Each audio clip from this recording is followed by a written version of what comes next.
Bonjour à tous, bienvenue à ce nouvel épisode du 9 et des retours. Vous êtes sur la chaîne de La Pioche ou sur le Facebook de La Pioche si vous écoutez en direct. Donc cette semaine, on est le 18 février. Vous voyez en arrière, nouveau décor, nouvelles étagères. On a vraiment tout changé, ce qui est à l'arrière ici de moi. Tout le mur, tout plein d'étagères. Vous avez aussi tout ici à gauche les cartes à collectionner qui sont plus visibles parce qu'il va y avoir aussi il y a une partie que j'ai pas encore terminée. J'attends des nouveaux comptoirs, mais avec des cartes à collectionner à l'unité. J'en avais parlé la semaine passée. Donc, lorsque tout va être fini, je ferai un petit tour de la boutique dans une vidéo juste spéciale pour ça. Je referai un petit tour, là, je ne le ferai pas ce matin dans du neuf et des retours, mais vous allez le voir un peu quand je vais me promener un peu comment ça a changé jusqu'à maintenant. Sinon, là, je vais le mentionner en début. J'ai mon podcast. On est rendu à 3 épisodes. J'ai déjà enregistré le quatrième pour la semaine prochaine. Donc, jusqu'à maintenant, c'est le podcast de La Pioche. Donc, vous pouvez le retrouver, le lien dans la description. C'est disponible sur toutes les plateformes, sauf Apple Podcast qui n'est pas encore disponible. Ça devrait être bientôt. J'attends juste qu'ils reviennent. Et puis, jusqu'à maintenant, ben, j'ai parlé de l'As d'or, le premier épisode, les nominations à l'As d'or. On a parlé de l'Office québécois de la langue française versus le jeu de société. On a parlé cette semaine, j'ai retourné sur 5 jeux, soit Flashpoint, South China Sea, Titan, Time of Empire et Turing Machine. Donc, j'ai parlé de ces jeux-là. La semaine prochaine, je parle de un peu comment je bâtis mon inventaire, comment je fais les choix de jeux qui rentrent à la boutique, un peu en lien avec les nouveautés qui rentrent à la boutique. Donc, c'est un peu de ça que je vais vous parler. Je parle aussi de la quantité phénoménale de jeux qui sortent depuis les dernières années. Donc, c'est le sujet du prochain épisode de la semaine prochaine.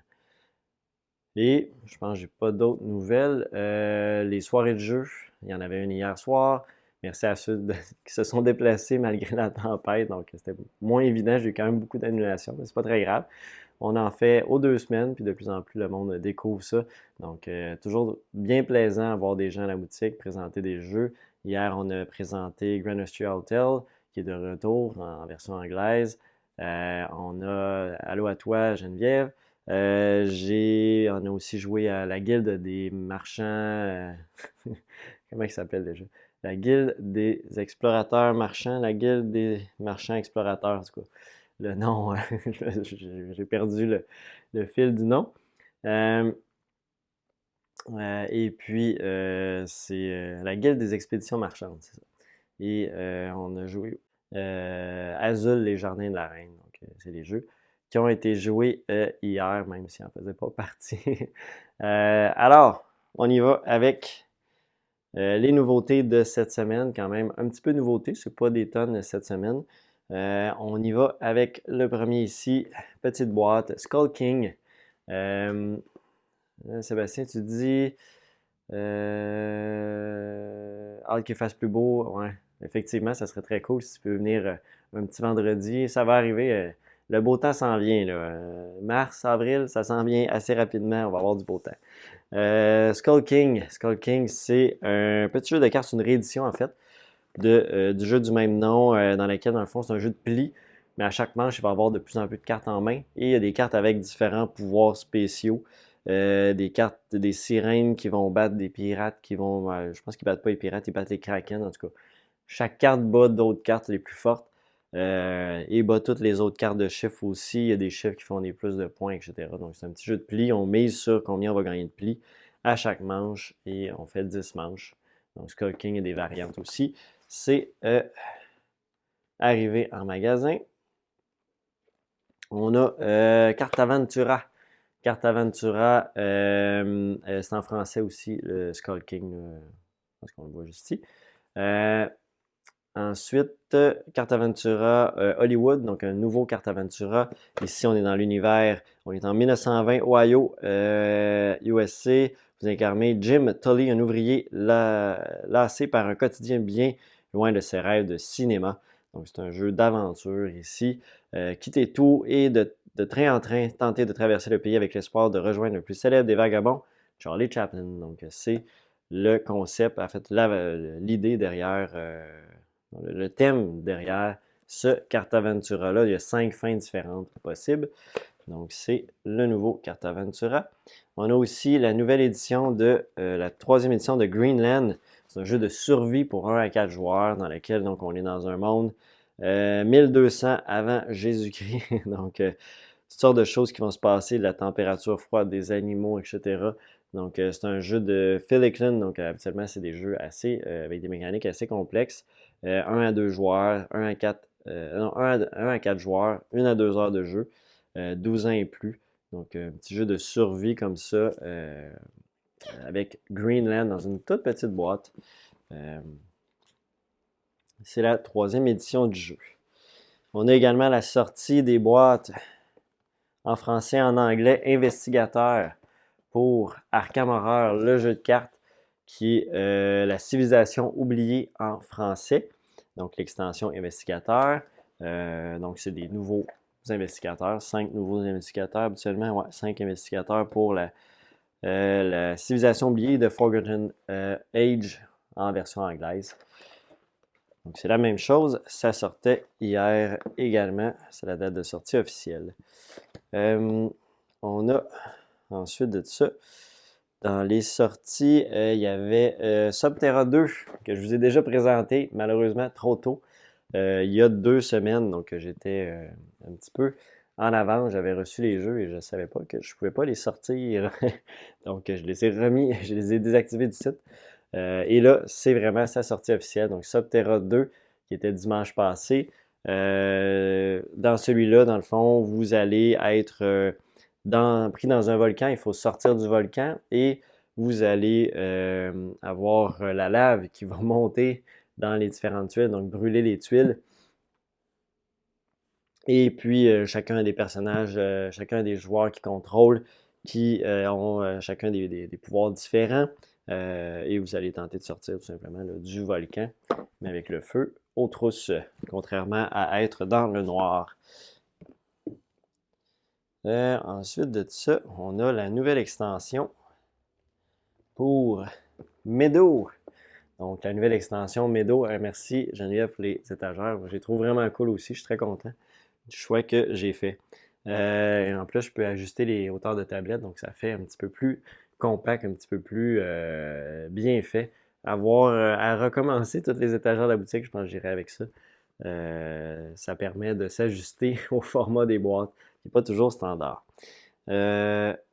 Mido Downstream, donc au fil de l'eau, version multilingue pour cette extension-là, qui amène, là je viens de me rappeler, je peux aller voir qu'est-ce que ça amenait. Ça amène le placto recto verso vous permet de jouer avec 2 façons variantes. Donc, ça amène une autre dynamique de jeu. Il n'y avait pas ça dans le premier Meadow, cette espèce de piste d'eau en kayak. Donc, on place de nouvelles cartes et obtenez des avantages en faisant avancer votre kayak le long de la rivière. Donc, vous allez gagner des trucs avec la rivière. Il y a des cartes de rivière aussi que vous allez ajouter dans votre Meadow. Puis il y a également des enveloppes. Il y a une enveloppe avec une mini-extension. Donc, des nouveaux éléments, donc principalement la rivière qui est rajoutée dans Meadow au fil de l'eau. Vous avez vu aussi la tour, on l'a changé de direction pour que ça, ça fonctionne mieux avec le nouvel aménagement. De ce côté-ci, j'ai ça ici. Je n'ai pas des tonnes de choses. Je pense que c'est le seul. Ah non, j'en ai 2. On a Bot Factory. Bot Factory qui est une nouveauté de Eagle Griffin Game en version française ici qu'on a. C'est Vital Lacerda qui est derrière ça et Joao Quintala Martins. En fait, c'est une version, je dirais, plus simple de Kanban. Dans le fond, on va être dans une usine et on va fabriquer des jouets. Et ces jouets-là, ben, on va avoir la superviseure Sandra qui est encore là, elle travaille maintenant pour cette usine-là et elle est consultante et donc on va aussi utiliser le type de production Kanban pour cette usine de fabrication de jouets. Donc, on va assembler des parties ensemble, on va aller chercher des plans pour pouvoir faire ces robots-là, aller chercher d'autres pièces. Donc, c'est du placement d'ouvriers, donc on va se placer où on veut aller faire les différentes actions avec gestion de notre temps aussi. C'est 30 à 60 minutes, donc beaucoup plus rapide. 1 à 4 joueurs, donc c'est une version plus simplifiée de Kanban, donc avec des mécaniques similaires, avec Bot Factory en français. C'est la version magasin, c'est pas une version Kickstarter. On a aussi Power Plants de la compagnie KTBG qui a fait d'ailleurs Créature Confort. Donc ici on a Power Plants, 1 à 5 joueurs, 8 ans et plus, 30 minutes. C'est un jeu dans lequel on a un aspect contrôle de territoire avec différents pouvoirs de plantes.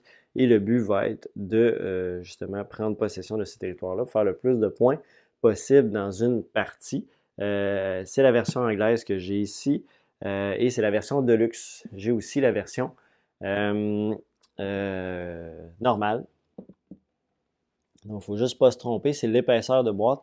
La différence, je vous dirais. Donc, on a la version ici normale, le dessus, et la version Deluxe. Et vous voyez que le dessus est totalement pareil, il n'y a pas d'indication, mais la boîte est plus épaisse parce qu'il y a des tuiles en bois. Celle-là, c'est des pièces en carton. Donc, et lui, c'est des petits cubes de bois et lui, c'est des pièces personnalisées. Donc, des petites différences comme ça, mais c'est rien de très majeur. Ça ne change pas sur le jeu en tant que tel. Si vous prenez la version Deluxe ou la version standard. De ce côté-ci, dans le fond, on retrouve l'extension en anglais. Je l'avais déjà eu en français par le passé. Pour Bonfire. Donc, Bonfire, Trees and Creatures, qui amène, dans le fond, des nouveaux modules de jeu. Vous allez avoir, dans le fond, le module des arbres, des créatures et des événements. Des événements qui vont changer le cours de la partie. Les créatures qui vont avoir différents pouvoirs. Et les arbres, c'est un nouveau module. Nouvelle action, là, je ne me souviens plus par cœur. Bon, si vous connaissez bien le jeu, c'est ce que ça ajoute dans Bonfire, donc des nouveaux éléments pour ce jeu-là. On va avoir aussi Puerto Rico, 18,97. Donc, c'est la nouvelle boîte pour Puerto Rico. C'est la nouvelle version, donc on a changé d'époque. On l'a Pardon. On l'a contextualisé dans une autre époque, après la période de colonisation et non durant la colonisation. Donc, on a changé d'époque pour ça. Mais ça reste les mêmes mécaniques de jeu. Donc, c'est un jeu dans lequel vous allez choisir une action. Les autres joueurs vont suivre cette action-là. Le joueur qui choisit va avoir un petit bonus pour son action. Principalement, vous allez faire des bâtiments, produire des ressources, expédier vos ressources via des bateaux et puis faire des plantations. Donc, principalement, ce sont les mécaniques de jeu. On tente de faire le plus d'argent possible dans ce jeu-là. Donc, c'est un jeu qui a des mécanismes de jeu qui ont été repris dans plein d'autres jeux par la suite, dont Race for the Galaxy, Earth, qui s'en vient bientôt, reprend un peu ce principe-là de prendre une action et les autres joueurs vont suivre avec une action un peu moins forte. Donc, Puerto Rico, un classique qui revient sous un changement d'époque. Ensuite de ça, je pense qu'il ne me reste rien d'autre de ce côté-là. Ah oui, j'ai lu ici. Mon dernier ici, qui est Sabika. Sabika, qui est un jeu pour, de mémoire, c'est 1 à 4. Ouais, 1 à 4, 60 à 120 minutes, 14 ans et plus. On se retrouve dans le fond dans un noble de la dynastie Nasrid et contribue à la construction du monumental ensemble palatial de l'Alhambra. Et donc, c'est un jeu avec une mécanique de rondelle. Donc, vous allez choisir des actions en tournant sur la rondelle, réaliser les actions, aller chercher des ressources pour contribuer à la cathédrale, aller sur les bateaux pour expédier. Il y a aussi des poèmes que vous allez aller chercher. Là, je ne me souviens pas tous les secteurs, mais principalement la mécanique de jeu principale, c'est la mécanique de rondelle. Donc, si vous aimez ce type d'élément-là, que vous vous déplacez, vous choisissez une action et vous avez activé votre personnage comme ça. Donc, c'est un jeu qui a été primé sur comment ça s'appelle déjà? Au Diamant d'Or, ouais, c'est ça. Il a fini troisième, je pensais. Il n'était pas premier. Je me souviens plus c'est qui était premier. Tu me dis troisième position au Diamant d'Or, Geneviève. J'avais l'impression que c'est lui qui avait fini en haut de la liste, mais ça devait être un autre. Tu dis deuxième, ok. Deuxième. C'était qui le premier? C'était-tu capable de me sortir ça en direct? Je ne l'ai pas sous la main. Ah oui, Marrakech, c'est vrai. Marrakech qui s'en vient prochainement. Oui, Steve. Marrakech, je m'en souviens. Et puis, donc on y va avec ce qui est de retour en stock cette semaine. J'ai reçu de nouvelles boîtes de base pour Final Girl. Donc Final Girl, vous avez besoin de la boîte de base, mais des extensions aussi pour jouer. J'ai beaucoup d'extensions en stock, j'avais plus de boîte de base, donc c'est de retour en stock. Ils ont bien pensé leur affaire. On n'a pas le choix de tout le temps acheter toutes les affaires pour pouvoir les vendre. On a Wingspan Asie, t'es pas parti très longtemps, là. J'en avais juste plus, donc on a de retour encore. C'est le temps d'en profiter pendant qu'il en reste encore en stock chez mon fournisseur. On a Next Station London aussi, petit jeu de tourne-coche, flip and write, dans lequel vous allez donc avoir une couleur de ligne de métro à tracer. On retourne les cartes, il faut vous rendre à différents endroits et vous allez tenter de faire votre ligne de métro soit dans le plus de secteurs possible et que dans un des secteurs, ce soit le plus de stations possible pour multiplier tout ça, franchir la rivière le plus de fois. Il y a des bonus aussi de fin de partie, des points d'intérêt à aller visiter, donc il y a différentes façons de faire des points. Chaque fin de manche, on passe le crayon à un autre joueur et on a une nouvelle ligne de métro. On ne peut pas croiser les lignes sauf aux stations. Donc, c'est un beau petit jeu de réflexion, 1 à 4 joueurs, 25 minutes. C'est Next Station London. On a également Evergreen. Evergreen qui est de retour en stock, qui est un jeu dans lequel vous allez faire pousser des forêts sur votre plateau personnel.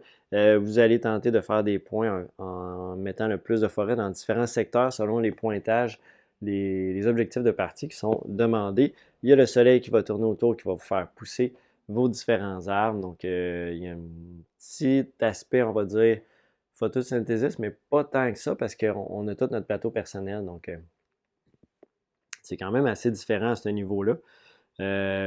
Autre jeu que je m'étais dit que j'allais jouer, puis je ne l'ai jamais joué encore finalement. C'est un 4 joueurs, 45 à 60 minutes. Donc, intéressant. Il y a une mécanique de draft. Tu dis, Steve, si je ne me trompe pas. Donc, il n'en parle pas dans la boîte, mais donc, c'est de retour en stock. Tu dis Pascal, Charlin, tu dis dans ma liste de souhaits Evergreen. Ben, ton souhait est exaucé, il est de retour. Ensuite de ça, c'était pas une bonne blague. J'ai Evergreen. First Rat qui est de retour en stock aussi. Donc, celui-là, c'est un jeu dans lequel on veut être le premier rat à aller sur la Lune.